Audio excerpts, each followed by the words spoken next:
Hello students, welcome again to my channel. In this video, we're gonna solve an important question related to the topic when purchase price are paid according to net value of asset method. So in this question, C and S ये दो partner हैं, उनका balance sheet 31 मार्च 2017 का दिया गया क्या liability side में उनके पास क्या है ट्रेड क्रेडिटर्स हैं 11,853 के लोन है 3,297 के कैपिटल सी ने कितना इंट्रोड्यूस किया 25,000 और एस ने 12,500 टोटल लायबिलिटी साइड बनता है कितना 52,650 रुपीज़ राइट। फिर एसेट साइड में क्या है प्लांट एंड मशीनरी है 5,000 के फ्री होल्ड प्रॉपर्टी है उनके पास 7,500 के स्टॉक है 9,000 रुपीज़ के और वर्क इन प्रोग्रेस दिया गया कितना 10,000 डेटा से यहाँ पे 20,500 के उसमें लेस रिजर्व भी दिया गया उनके लिए कितना 2,350 बैंक में कितना अमाउंट है 3,000 टोटल यहाँ एसेट साइड में बनता है कितना 52,650 रुपीज़। सी एंड एस ये जो इनका क्या है एक पार्टनरशिप फर्म है सी एंड एस जो उनके पार्टनर है वो क्या करते हैं सेल करते हैं अपने बिजनेस को किससे एक लिमिटेड कंपनी को जिसे क्या कहा जाता है to be called the crank manufacturing co limited. ये जो कंपनी है उसे सी एंड एस क्या करते हैं अपने फर्म को जो उनका पार्टनरशिप फर्म है उसे सेल करते हैं यहाँ पे from the date of balance sheet जो भी बैलेंस शीट 31 मार्च 2017 को राइट। ये तो पता हो गया कि चलो वो सेल करते हैं। The purchase is not completed purchase अभी तक कंप्लीट नहीं हुआ 30 जून 2017 को एग्री करता है कंपनी की वो परचेज प्राइस जो होगा interest on the purchase price जो सेल करने वाली जो कंपनी है जो ले रही है वो कहती है कि वो परचेज प्राइस को eight 5% per annum for 3 months के लिए वो देंगे जो अभी तक तो कंप्लीट नहीं हुआ है इसीलिए वो क्या करेंगे कि परचेज प्राइस है उस पर इंटरेस्ट देंगे कितना 5% का annual for annum for 3 months के लिए ठीक है। फर्दर क्वेश्चन में कहता है so the leisure account in the firm's book of the sale of the business to the company having regard to the following adjustment and allot to each partner his respective share जो भी partner है उन्हें respective share देना है। Partner है जो share करते अपने प्रॉफिट को किसमें इसमें प्रॉफिट नहीं दिया गया क्या पे प्रपोर्शन टू देयर कैपिटल उनका जो कैपिटल है उसी प्रपोर्शन में वो क्या करते हैं शेयर करते हैं अपने कैपिटल को। The business is sold to the company जो बिजनेस है जो सोल्ड किया जाता है कंपनी को किस पे कैश पे for cash. Plant and machinery जो प्लांट एंड मशीनरी है वो वैल्यूड होते हैं किस पे for the purpose of sale of 1,600 more than the figure appearing in books. इस बात का ध्यान रखना है कि जो प्लांट एंड मशीनरी है जो सोल्ड किया जा रहा है किसी कंपनी को किसको क्रैंक मैन्युफैक्चरिंग को लिमिटेड को जो प्लांट एंड मशीनरी जो बैलेंस शीट में दिया गया कितने का 5,000 का प्लांट एंड मशीनरी जो दिया गया है प्लस 1,600 ज़्यादा उन्हें दिया गया है तो इसे ध्यान रखना होगा कि प्लांट एंड मशीनरी प्लस 1,600 का आ गया है। The figure appearing the books and the goodwill of the firm which assessed at और गुडविल जो है फर्म का वो किस पे असेस्ड होता है 7,900 में। गुडविल जो क्रैंक मैन्युफैक्चरिंग को लिमिटेड है वो गुडविल के लिए कितना पेमेंट करती है 7,900 in addition to the reserve for bad debts already provided. यहाँ पे रिजर्व फंड तो किसके लिए दिया गया है डेटर्स के लिए दिया गया है। C and S have to make for a further allowance of C and S को क्या further allowance करना है कितना 1,500 का उन्हें एक allowance भी देने के लिए आ गया कितना 1,500 का while the liabilities to be taken over by the new company सभी liabilities है जैसे ट्रेड यहाँ पे क्या क्या है जो भी लाइबिलिटीज है अलाउंस है वो सभी क्या कर रहे हैं जो न्यू कंपनी है वो ले रही है और लाइबिलिटीज पे भी 500 ज़्यादा है। यहाँ पे बोला गया क्या the new company are found to be 500 more than the amount stated in the balance sheet. ये जो लाइबिलिटीज जो टेक ओवर कर रही है न्यू कंपनी वो देखती है कि उसमें 500 रुपये और ज़्यादा उसको पे करना है बैलेंस शीट में। तो ये था ये क्वेश्चन। तो इस क्वेश्चन में सबसे पहले हम लोग देख लें कि परचेज कंसिडरेशन को लेके काफ़ी एडजस्टमेंट दिया गया जिसमें क्या बोला गया कि परचेज 31 मार्च 2017 को तो वो बेच रहे थे लेकिन सेटलमेंट नहीं हुआ था 30 जून 2017 तक क्या हो रहा था कि जो सेल कर जिसे C&S ने सेल किया था क्रैंक मैन्युफैक्चरिंग को लिमिटेड को वो 5% वो लेट हो रहा था पेमेंट होने में तो बोला कि इंटरेस्ट हम आपको दे देते हैं 5% का पर एनम कितने के लिए 3 मंथ के लिए। बाकी जो प्रॉफिट एंड शेयर किस में करते हैं कैपिटल के प्रपोर्शन में वो करते हैं शेयर जो भी होगा आगे उनका रिस्पेक्टिव शेयर्स जो मिला है वो। और जो बिजनेस है वो क्या करती है सारी इस कैश में सोल्ड आउट हुई है प्लांट एंड मशीनरी के बारे में ध्यान रखना। तो यहाँ पे हम लोग देख लेते हैं परचेज कंसिडरेशन का कैलकुलेशन। तो बोला गया था कि सभी वो जो न्यू कंपनी सभी एसेट्स और सभी लायबिलिटीज़ को पे ऑफ कर रही है। तो सबसे पहले यहाँ पे आता है प्लांट एंड मशीनरी। कैलकुलेशन में हम लोग नेट एसेट मेथड जब करते हैं तो क्या होता है, एग्रीड एसेट जो वो टुक ओवर करते हैं उसमें से हम लेस करते हैं एग्रीड लायबिलिटीज़। कौन जो न्यू कंपनी लेती है वो, agreed assets less agreed liabilities, right. तभी जाके हमारा क्या निकलता है, नेट एसेट मेथड से परचेज कंसिडरेशन निकलता है, राइट। तो वही हम लोग इसी मेथड से देख लेते हैं कैसे कैलकुलेशन करके। तो सबसे पहले सभी एसेट्स आ जाएंगे, प्लांट एंड मशीनरी यहाँ पे आ जाएगा 5000 में प्लस 1600 का आ गया, क्योंकि क्वेश्चन में बोला था कि प्लांट एंड मशीनरी पे 1600 मोर देन दिया गया है सोल्ड आउट होते टाइम उसे वैल्यू करने में। तो टोटल क्या हो जाएगा 6600। फ्री होल्ड प्रॉपर्टी कितने का दिया गया बैलेंस में, 7500 का, सभी एसेट्स ले रहा है न्यू कंपनी। तो स्टॉक कितने का दिया गया, 9000 का। वर्क इन प्रोग्रेस कितने का है, 10,000 का है। डेटर्स कितने के हैं, 18,150 के हैं। बैंक में कितना अमाउंट है, यहाँ बैंक भी जाएगा क्योंकि वो पूरी ऐसा नहीं बोला, एक्सेप्शन नहीं बोला गया है कि बैंक नहीं ले रहा या कैश नहीं ले रहा। यहाँ पे बोला कि वो सभी एसेट्स को लेता है। तो ठीक है, यहाँ पे हम लोग बैंक को भी यहाँ ऐड करेंगे। और गुडविल को कितने में, 7900 रुपीज़ में वैल्यूड किया गया था। तो टोटल यहाँ पे एसेट बन के आता है कितने का, एग्रीड एसेट 62,150। उसमें से हम क्या लेस करेंगे, उसमें से लेस करना होगा एग्रीड लायबिलिटीज़। तो क्रेडिटर्स कितने के दिए गए बैलेंस शीट में, 11,853 के। लोन कितने के, 3,297 के। एक लायबिलिटीज़ अराइज हुआ, यहाँ पे बोला गया ना कि 500 मोर ज़्यादा लायबिलिटीज़ है, तो एक लायबिलिटीज़ यहाँ पे लिख लेते हैं कितने का, 500 ज़्यादा देना पड़ रहा है वो लायबिलिटीज़ का। फिर फर्दर अलाउंस भी पेमेंट के लिए, तो जो भी लायबिलिटीज़ है वो क्या करेगी, न्यू कंपनी ले रही है इसीलिए वो अलाउंस भी पे करेगी। कितने की, 1500 का ये अलाउंस वो पे करता है। तो टोटल यहाँ पे बनता है कितना, टोटल 17,150। इतना ये एग्रीड लायबिलिटीज़ बनता है। तो इसे क्या करेंगे हम लोग, लेस कर लेंगे 62,150 से।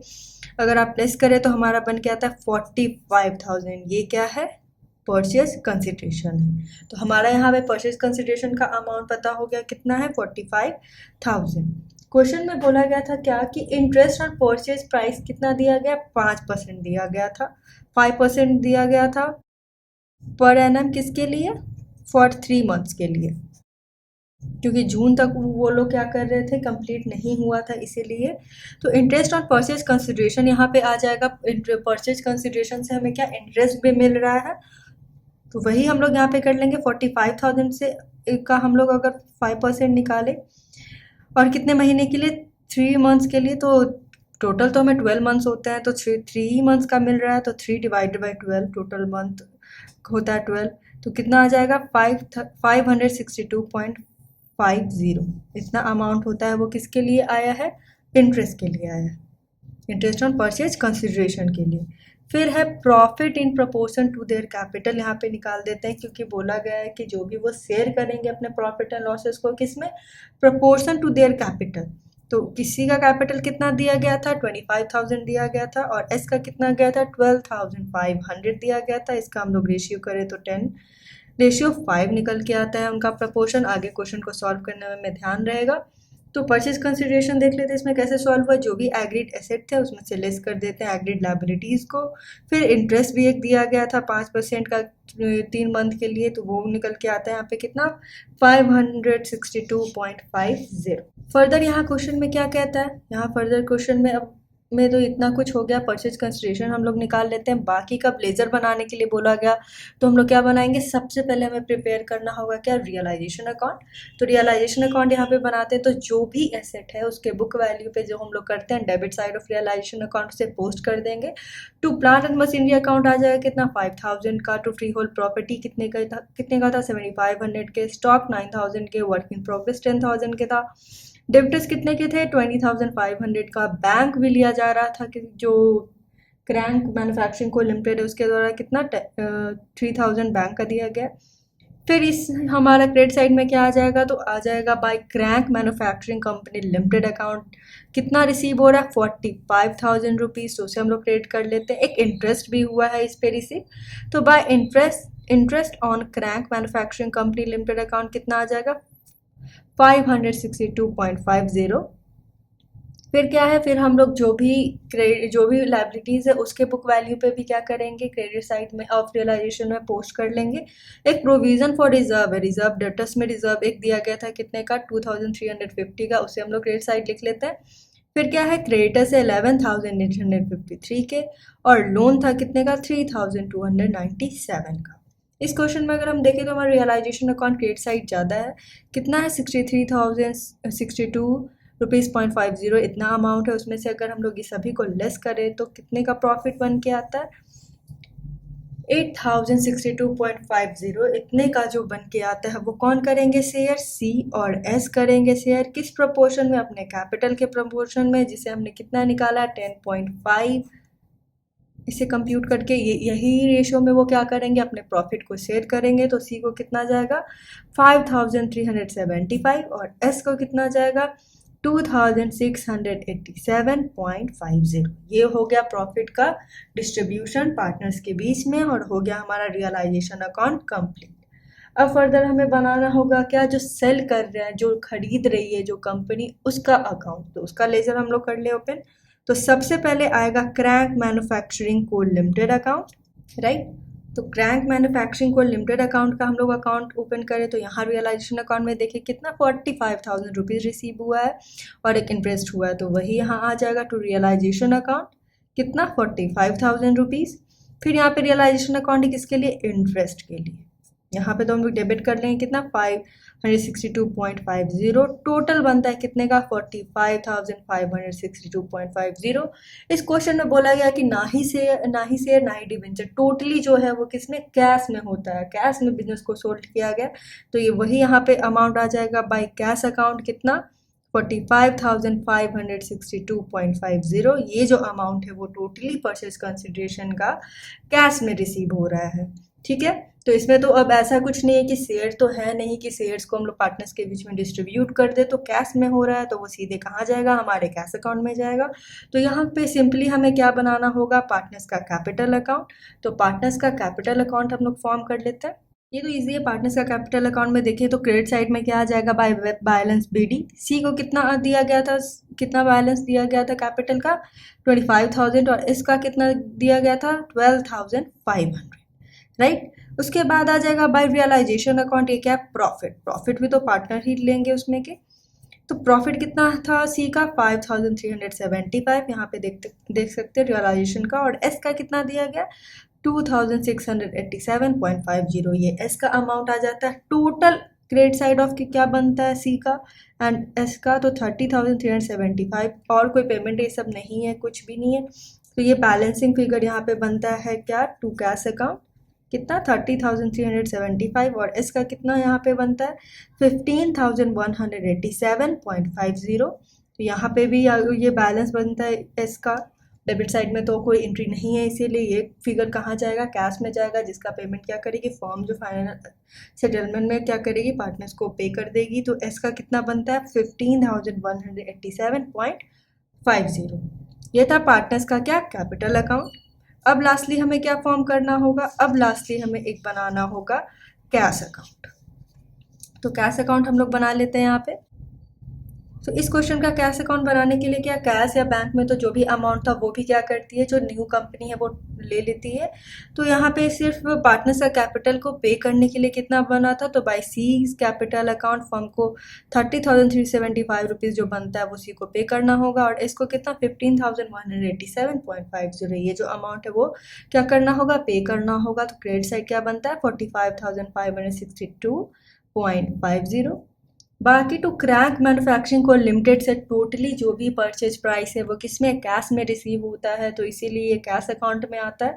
तो 45,562.50 ये डेबिट साइड हमारा क्या, किसका अमाउंट है, जो क्रैंक मैन्युफैक्चरिंग को लिमिटेड से जो बेचा गया था सी एंड एस ने अपना पार्टनरशिप फर्म को, तो रिसीव होती है इतना अमाउंट कैश में।